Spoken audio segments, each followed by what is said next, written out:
I often get angry with myself. But why am I so unsure of myself all the time? And why don't I truly believe in myself? After all, it makes my life more difficult, especially now that I have a boyfriend. I really like him, and I don't want to ruin everything. So I just need to share my story and get your opinion.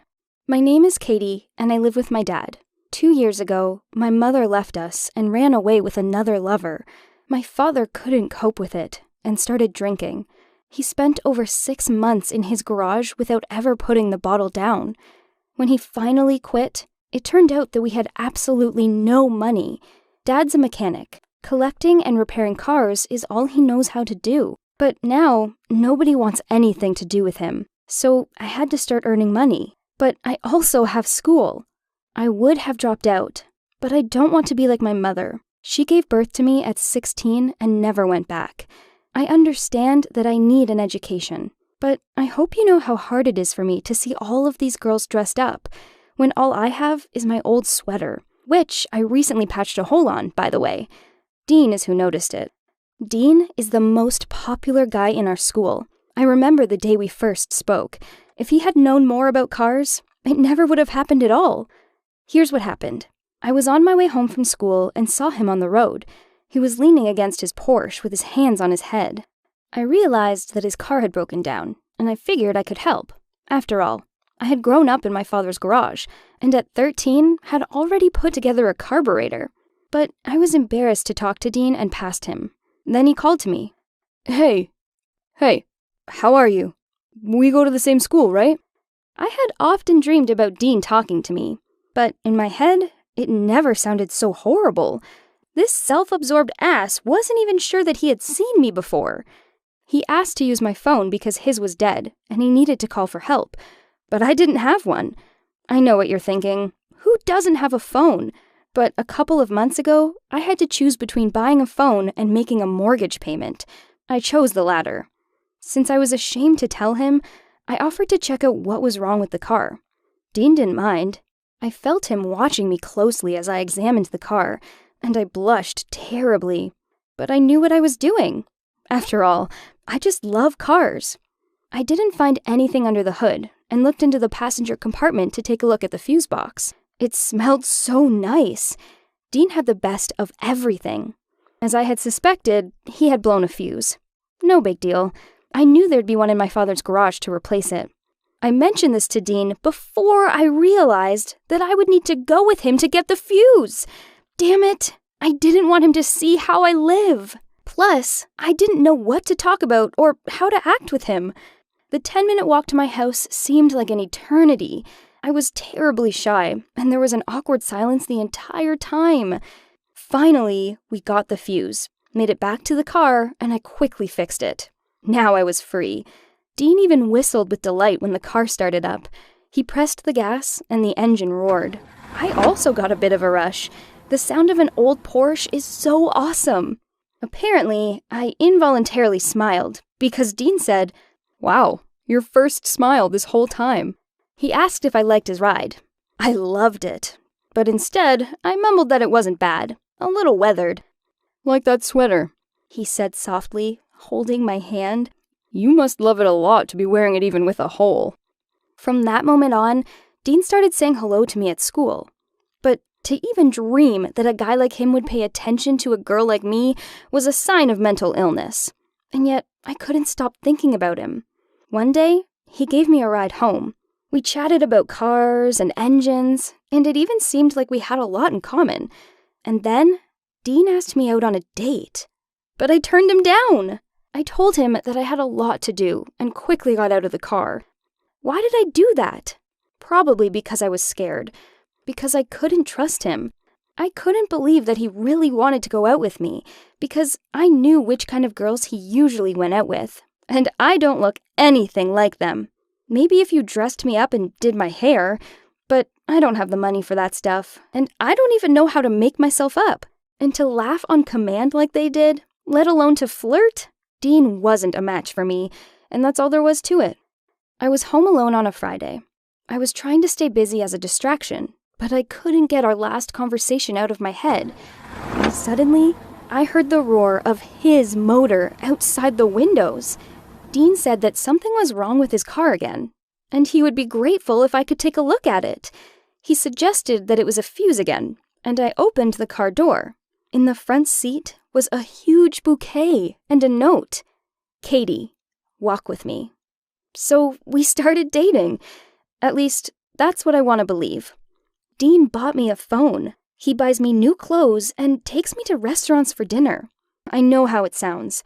I don't know if I'm doing the right thing by accepting his gifts. Sometimes it feels like I'm just a toy for him. It's like I'm a little dog that he picked up on the street and now he wants to turn me into a purebred. Sometimes I think I'm just paranoid. He is sincerely kind to me, and he really likes me. Damn self-doubt! I'm so used to being an outcast and going unnoticed that the role of the girlfriend of the coolest guy in school just plagues me. And also his rich friends. It's hard for me to be in their company and feel like a stranger every time. What else should I do? Should I keep dating Dean? I'd love to hear your advice, because I have no one else to discuss it with. Hi, my name is Jace. I brought my girlfriend, Emmy, home for the first time a year ago. My dad immediately liked her. He put a hand on her back and said, "Welcome, girl." I was already dreaming that we would have a strong family, but everything turned out to be much funnier and more ironic than I thought. My girlfriend, Emmy, was just a beauty. Long legs, pretty face. Although the face could have been better. She had the demeanor of a little fluffy cat. Her body was simply amazing. She had been dancing for more than 10 years. When we were left alone in the bedroom, she always turned the light off with her foot. We started living together in the same house as my dad. Dad was on the first floor, and Emmy and I were on the second. So one day, I came home and saw Dad sitting with my girlfriend in the kitchen. And when I walked in, they started acting all nervous. They were discussing something quite expressively, but when I showed up, they got quiet. I didn't even think anything of it. Maybe my dad just liked to chat with my girlfriend. The next morning, I was taking out the trash and found this in the can. Strange. We always used protection. There was no reason to worry. Then why would someone in this house take a test? I decided to make a joke out of it and brought the test to my girlfriend that same night. She reacted with a bright smile, as if she'd been trying to prank me. We laughed, but then had a serious talk.